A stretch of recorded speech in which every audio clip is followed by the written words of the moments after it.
lurah digaji, camat digaji, betul. Nah kiai, profesor, doktor nggak digaji kan brengsek banget. Emang muliaan mana saya dengan RW? Ayo jawab gue, ayo.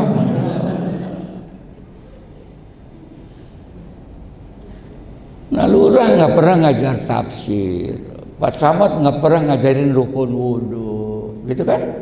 Apalagi presiden. Emang pernah presiden ngajarin idgham mutamatsilan? Nggak pernah. Tapi yang ngajarin kan kiai-kiai. Nah kenapa nggak diurus? Ini kesalahan fatal. Juara bulu tangkis pulang 10 miliar. MTQ internasional umroh doang, kan kurang ajar banget itu, Masya Allah. Ini kan penghinaan terhadap ketuhanan yang Maha Esa. Jadi kata saya, kalau Indonesia pengen gemari Pak Makmur Jinawi, ketuhanan tolong urus. Kan mestinya ngaji begini digaji, amin. Amin. Makanya saya ngomong, saya di MUI, kalau 30 tahun lagi saya nggak jadi presiden, saya lebih baik mati, itu rencana saya gitu. Dan kalau saya jadi presiden, ikut konsep Rasulullah. Yang pertama, ibu-ibu yang janda-janda wajib saya kawinin, begitu rencananya gitu. Pokoknya bapak-bapak kaya nggak mau kawin sama janda, saya hukum 3 tahun, itu rencana saya. Dalam rangka melaksanakan Pancasila, kiai-kiai punya santri 100-200, tiap bulan saya gaji. Berapa gajinya? 50 juta, itu rencana saya. Nah punya cabang tuh pesantren, belum ada istrinya, maka istri kedua ditanggung oleh negara. Itu rencananya kalau saya jadi presiden, rencananya. Dalam rangka apa? Mengamalkan ketuhanan yang Maha Esa. Itu. Ini ketuhanan yang Maha Esa. Bayang enggak, kan brengsek banget, Masya Allah. Ini Allah ini udah ngempet banget, untung ada kita. Kalau nggak ada kita udah hancur Indonesia ini. Di mata orang, di mata duitan, acara begini ngapain buang-buang waktu? Tapi insya Allah,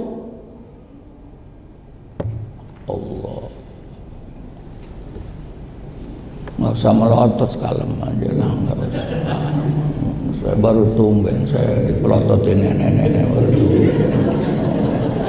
Ini RW warganya dibinanya gimana sih?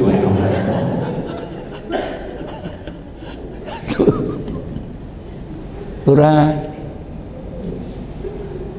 Yang ngasih rezeki Allah, yang ngasih jabatan Allah, yang ngasih pangkat Allah, yang ngasih mobil Allah.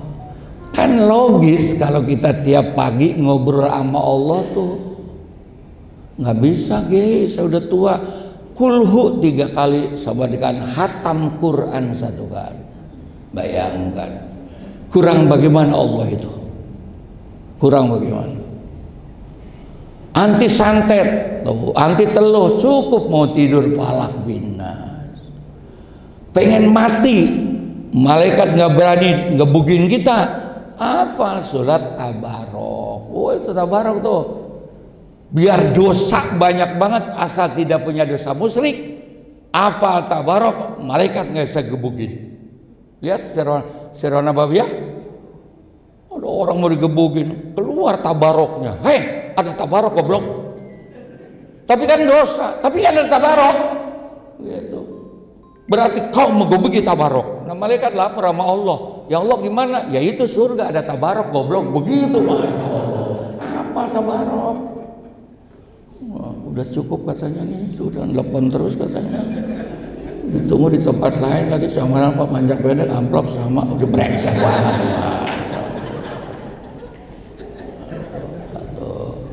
Quran. Jadi gimana bagusnya Quran? Pagi ngaji, sebelum kemana-mana, sore habis maghrib ngaji. Quran yang kita baca akan nolong di hari kiamat. Syafaat namanya. Hafal Quran Tabarok. Allah. Yang tua-tua nggak bisa, yang bisa aja yang bisa. Makanya untung kita pertama kali datang ke Indonesia Wali Songo. Alhamdulillah, amin. Dulu kan Hindu semua, karena dakwah Wali Songo itu rahmatan lil orang Jawa. Alhamdulillahirabbil alamin. Enggak marah. Sekarang mah bid'ah gua tabok loh.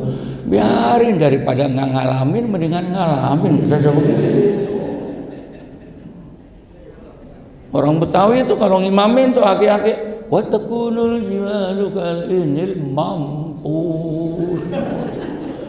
Brengsek banget. Saya lapor sama orang tua saya, mertua saya, Pak kok mamang mampus? Biarin, tadi lama-lama dia mampus begitu. Udah ngajar udah bagus, tifil engkod, ya Allah, walatalin, udah biarin, ntar diajarin baru benar. Makanya ada qiraah sab'ah, sebab suara dan lisan manusia berbeda. Ada orang kayak Jawa, ada yang nggak bisa Sunda, ada yang bisa gitu, ada waduhe walaili wa ma qole, kadang nggak bisa ngomong waduha, begitu fleksibel. Pokoknya ibu yang nggak bisa baca Quran, kulhu aja tancap, kulhu aja kulhu. Suami minta roti, minta kue, minta ngopi, kulhu aja langsung ditabok, makan tuh kulhu, begitu Masya Allah. Yang kedua, kalau pengen selamat ya artinya ngaji. Fa'al jimul masjid, ramekan lagi masjid kalau pengen selamat. Masjid itu mengandung unsur dunia akhirat. Masjid tempat pendidikan agama, menanamkan keimanan kepada la ilaha. Ini majlis talim nih, masjid. Makanya kalau mambana masjidan banallahu lahu baitan fil jannah. Umatku nih bikin masjid kecil aja musola, Allah akan ganti istana 17 lantai di surga. Masjid. Alhamdulillah saya sudah mendorong bangun masjid lebih dari 60. Jadi kalau bangun masjid itu nggak ada yang nggak jadi, karena kan rumah Allah. Kalau ada orang bikin masjid nggak jadi-jadi, biasanya Pak RW panitianya nggak akur, biasanya itu aja, Masya Allah. Udah itu aja. Orang itu di pinggir jalan aja itu di Indramayu, Cirebon, kocak kan begitu. Kan dibahas di MUI. Bagaimana kita minta-minta? Saya lawan. Kalau orang kaya sadar bangun masjid duitnya nggak bakal ada yang minta-minta. Tapi ini nggak ada yang nyumbang.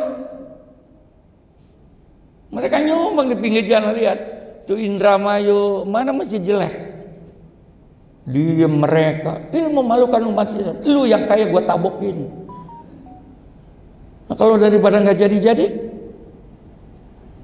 orang Kristen ngikut, orang Buddha ngikut, ya biarin ya Allah. Memalukan daripada masjid butut dibahas itu semua, Masya Allah. Yang kedua di masjid ini nih, ke masjid ibadah. Masya Allah, kalau kita sholat sendirian, sholat berjamaah sama dengan 20 berapa tuh? 7 derajat, Masya Allah. Nah sembahyang sendirian, kalau Fatihahnya benar, suratnya benar, rukunya benar, tahiyatnya benar, satu. Nah kalau Fatihahnya salah, rukunya salah, bisa nggak dapat apa-apa. Kata Nabi, berapa banyak umatku di akhir zaman sholat tapi nggak dapat apa-apa. Kenapa? Ilmunya nggak ada. Udah goblok sembahyang sendiri. Alhamdulillah rabbil alamin arrahmanirrahim. Kata malaikat, kurang ente udah gitu. Ruku nyemplong, Masya Allah. Dikurangi udah 50 begitu. Sujudnya nggak benar 75. Tahiyat habis. Tapi kalau sholat berjamaah, walaupun makmum nggak bisa ngaji, nggak ngerti yang alim-alim, karena makmum ditanggung oleh imam. Dengerin nih, imam ini nanggung makmum. Makanya ini kesalahan masjid mana-mana kalau di sini benar. Amin, amin. Itu imam masjid amplopnya harus paling gede, karena nanggung makmum goblok. Ini mana? Dengerin saya ngomong. Saya kan ketua kerukunan umat beragama. Pendeta-pendeta, pastor-pastor. Itu gajinya kan sebulan 50 juta, 70. Ternyata gereja itu satu. Jadi kalau masuk tuh ada yang kelas 200.000, ada yang 10.000, jadi absen. Makanya Kristen lebih sulit dari kita. Orang Katolik di Jakarta tugas ke Irian atau tugas ke Surabaya. Di sana gereja Katolik tuh nggak bisa sholat di sana, harus kembali ke Jakarta. Itu Kristen tuh. Jadi ada anggaotanya. Nah kalau kita makan bebas, mau dia ada Jumat masuk aja, dan di mana aja kita bisa. Kalau Kristen enggak. Makanya waktu ribut tentang pendirian gereja, kalau kita mah masjid kan bebas, dia mah kalau Katolik punya sendiri, Protestan punya sendiri, jadi kan repot. Akhirnya saya usul komplekin aja, ada berapa pahamnya di sini, 5, komplekin, jangan pindah kemana-mana. Itu saya usulnya begitu. Kalau kita mau orang Muhammadiyah, orang NU, orang Persis, orang macam-macam, masjid ya masuk aja. Kalau mereka enggak, anggota. Nah saya ngomong begini, coba kalau di Islam begitu ya. Setiap yang masuk masjid, ini pintu tutup semua kecuali satu. Kalau Jumat ya, yang nggak bawa hargaji Samsu usir. Begitu aja udah. Samsu berapa sih Samsu sekarang? 20.000 kan? Iya, yang nggak bawa 20.000 usir. Mulai besok. Nah kalau di sini ada jamaah 300, 3 kali 20 jadi berapa tuh? Berapa?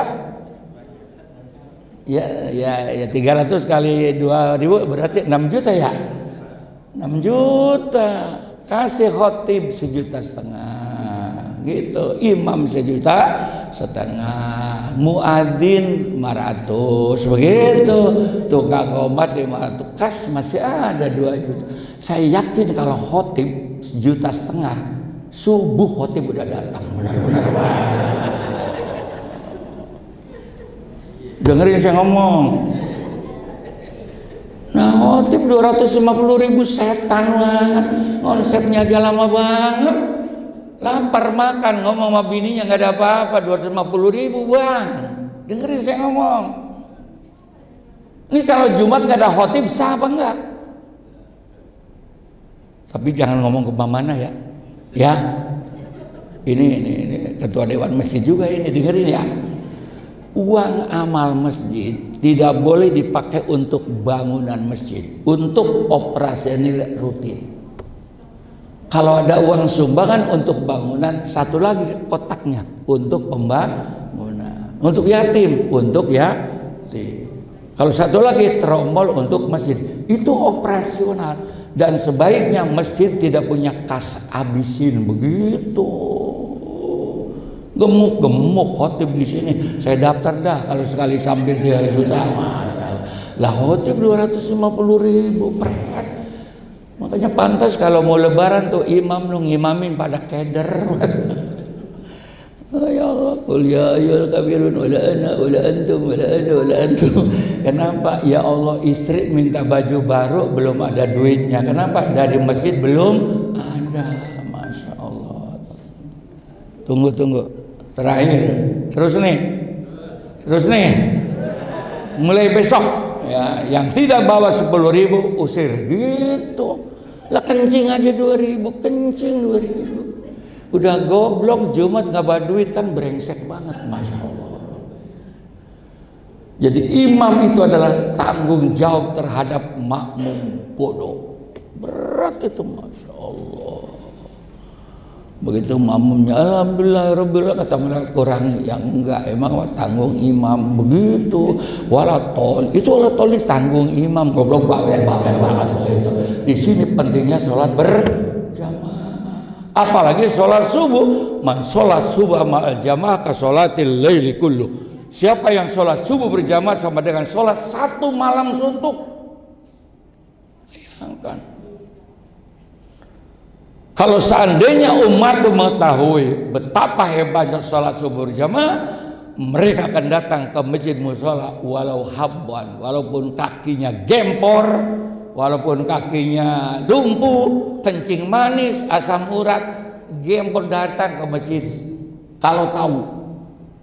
Karena 10 kemuliaan sholat subuh berjamaah. Yang pertama, rizki tidak akan habis. Tunjukkan kepada saya orang yang rutin sholat subuh hidupnya melarat, karena didoakan oleh malaikat siang dan malaikat malam. Makanya sebaiknya kalau dari masjid, Pak, ngantongin duit 2.000 ke 3.000 gitu.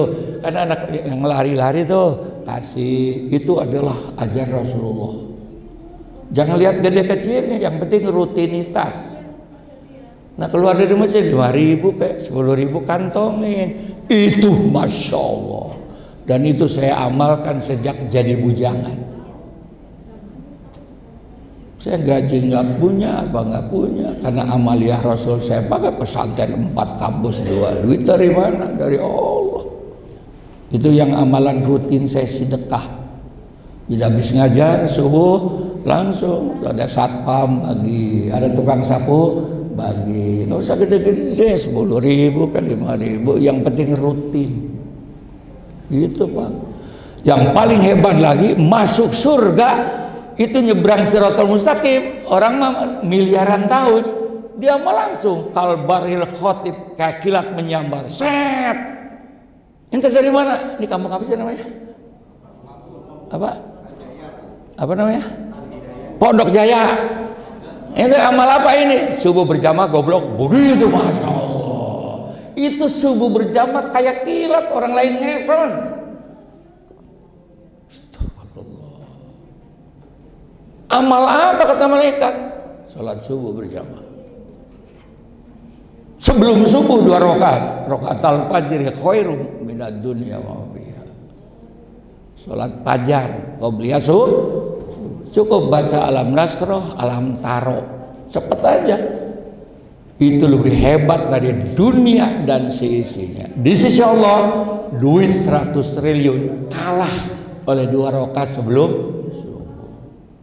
Begitu. Sebaiknya sebelum azan sudah di sini setengah jam, itu doa mustajabah. Nggak usah ada suara. Begitu, makanya Rasulullah pernah bersabda, kan ada tuh, Umi Mahtum buta, ya Rasul, saya kalau subuh nggak bisa ke masjid, kenapa? Jauh, begitu, nggak ada yang nganter, banyak binatang buas, tapi ada yang ngedenger, komat ngedenger. Kalau walaupun buta, ada yang ngedenger wajib datang. Orang yang adzan ngedenger nggak datang ke sini, sholatnya nggak sah. Makanya untuk supaya tetangga selamat, dengerin masjid. Mana ketuanya nih? Subuh adzan pelan-pelan aja, jangan dikencengin ya. Insya Allah ketua masjidnya langsung sambar geledek, insya Allah.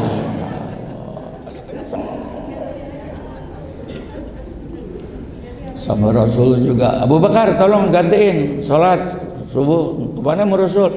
Saya mau bakar rumah-rumah orang Islam yang dekat masjid, tidak datang ke masjid, saya akan bakar. La sholata li jaril masjid illa fil masjid. Tidak sah sholat umat Islam rumah dekat masjid, ada ngedenger tapi sholat di rumah sendirian, tidak sah. Ini sebetulnya ustadz di sini punya ilmu begini, punya, cuman kan nggak enak sehari-hari ketemu kan, hanya kan nyuruh saya. Hanya saya mah ngomong begini beledak belum, habis ini kan pulang udah saya begitu. Tapi kalau ustadz di sini ngomong begini diusir oleh jamaah kan begitu. Itulah tujuan ngundang saya, kata ustadz begitu. Emang apa? Sepi kalau subuh katanya begitu. Coba ketua masjid ngomong begitu diusir. Nah, kalau saya mah gelblok nggak apa-apa. Habis ini pulang udah. Gak usah batuk lah, pakai batuk segala. Saya ini profesor, gak terima bahasa batuk. Itu yang batuk RW bukan tuh? Oh bukan. Kalau RW batuk saya tekin lurah, bener-bener. Terakhir, masjid di masjid. Oh, jangan jauh kalau pengen berkah, ini rumah Allah. Sholat di masjid. Jadi kalau kita ke masjid, tuan rumahnya Allah. Jadi kalau kita masjid, tuan rumahnya tolong catat. Nah, yang terakhir setelah Quran bagus, sholat bagus, amin, ibadah bagus, waqtasibu bitta'ah, sesama umat Islam jangan ribut, amin, yang akur, ya, jangan salah menyalahkan. Ada yang subuh nggak kunut, jangan merasa benar, akulah yang paling benar, nggak boleh. Kata Nabi, saya kalau subuh kunut, saya mah nggak kunut, nggak apa-apa, yang penting sholat, betul. Kalau ada orang Islam nih tukang mabok, tukang judi, jangan dimusuhin orangnya, tapi musuhin kelakuannya. Begitu kata Nabi. Quran kita baca, zikir tahlil kita baca. Kemudian masjid ibadah ramaikan, dan kita bersatu sama umat Islam, insya Allah kita akan barokah dunia dan akhirat. Kata ketua saja yang ibadah, tapi anak-anak kita juga harus ibadah. Pak, dengerin Pak, mumpung istri kita ada ya, Bu, istri tidak tanggung jawab terhadap dosa suami, catat, dengerin. Tapi suami tanggung jawab terhadap dosa istri. Makanya kalau laki marah gara-gara ibu nggak sholat, kan itu kewajiban kita, betul. Pokoknya gini aja Pak, sekarang mah zaman sadis ya. Pokoknya istri kita nggak mau sholat, udah langsung ganti aja yang baru, gitu aja sekarang mah udah dengerin ini keputusan setuju ya, Ero udah setuju, beres sudah begitu, masya Allah, enak aja. Kenapa suami membimbing istri agak keras masalah ibadah? Karena dosa ibu ditanggung oleh suami, itu masalahnya. Tapi kalau ibu punya suami tukang judi, tukang mabok, tukang macam-macam, ibu nggak nanggung, enaknya ibu di situ. Allah. Jadi kalau laki ngomel, ngaji, jangan marah karena punya tanggung. Nah, sekarang begini aja umumnya nomor gaya kan sekarang sudah 1:5 ya. Nah kalau bini nggak mau ngaji, bini nggak mau sembahyang, udah ganti aja perawan, banyak banget sekarang, gitu aja udah, masya Allah. Bagaimana bapak-bapak, setuju? Ya udah. Kemudian 3 jangan ditinggal. Yang pertama Quran, amin. Hadis, bisa ngaji, bisa Quran, ada ustaz. Jangan jauh dari guru, sebab ngaji Quran tanpa guru maka gurunya setan. Al ulama warasatul. Ini kan ustadznya ya. Jadi kalau ustadz sedang diem aja, itu duitnya habis. Jadi kita kudu ngerti itu. Sedekah pensil sama ustadz kata Nabi sama dengan sedekah Jabal Uhud, begitu. Pantesan kurus-kurus, amplopnya kecil. Besok ditaikin tenang besok. Pokoknya kalau khotbah cuman sedikit ngamuk aja ya. Apaan saya khotbah sedikit gitu aja ya. Sekali-kali bikin kejutan biar terkenal begitu masalah. Nah khotbah 250.000. Awasin di sini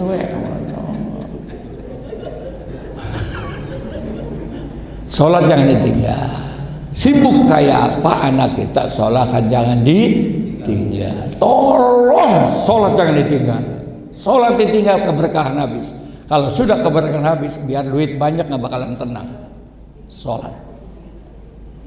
Jaga persatuannya jaga ya. Silakan paham berbeda, tapi jangan salah menyalahkan. Ada yang kunut, ada yang tahlil. Ya silakan aja kita tahlil, jangan nyalakan yang nggak tahlil. Biarin. Yang nggak tahlil jangan nyalakan yang tahlil. Kenapa yang ahli sunnah ada tahlil, ada muludan? Kenapa? Karena pemerintah kita belum gaji kiai, makanya bikin proyek sendiri. Begitu. Muludan habis Rajaban, Rajab habis Ramadan habis Sawal habis Muharram, jadi duit muter begitu. Nah kata lu ngelarang begitu, berarti gua modar, goblok, begitu saya begitu, masya Allah. Udah pemerintah nggak gaji, duit enggak ada. Kiai sih ikhlas, kayaknya ikhlas banget, nggak diamplopin, wallahi ikhlas. Cuman kan bermasalah dengan istri, masalahnya ini Mas.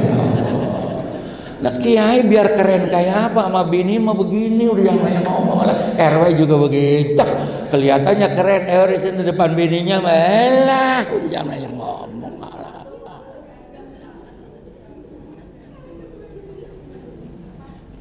Baru ditanya, dari mana Pak ceramah? Al Hidayah. Mana tuh rawa bambu, amplop? Ikhlas Bu. Ikhlas. Emang anak kamu kenyang dimasakan ikhlas? Daripada saya ribut sama bini, mendingan gue tabokin RW. Begitu aja udah, Masya Allah, ikhlas. Nah, tapi kemarin 2 tahun ada COVID ya, Kiai nggak ada yang undang yang pre. Tapi tetap ada rezeki. Makanya saya di pesantren kalau subuh, ya Allah, mudah-mudahan nenek-nenek sampai pesantren mati lagi ya Allah. Jadi tahlil lagi begitu, Masya Allah. Ada aja rezeki Kiai mah ada aja.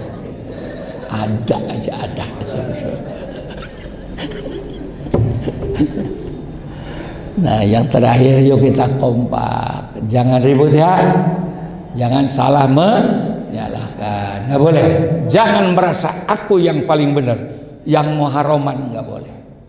Justru kita doakan mereka yang tidak muharraman, yang tidak sholat, doakan.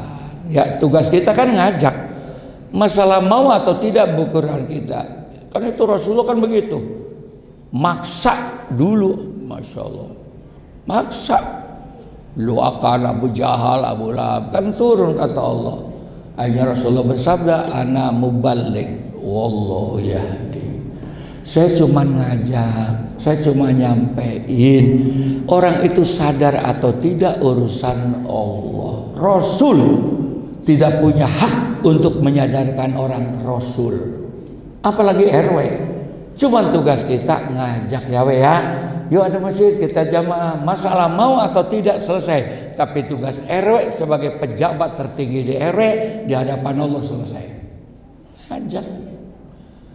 Mudah-mudahan hari ini cengar-cengir di sini, masjid tambah barokah, jamaah tambah barokah, di sini cengar-cengir, nanti di insya Allah kita masuk surga ketemu Rasulullah. Al-Fatihah.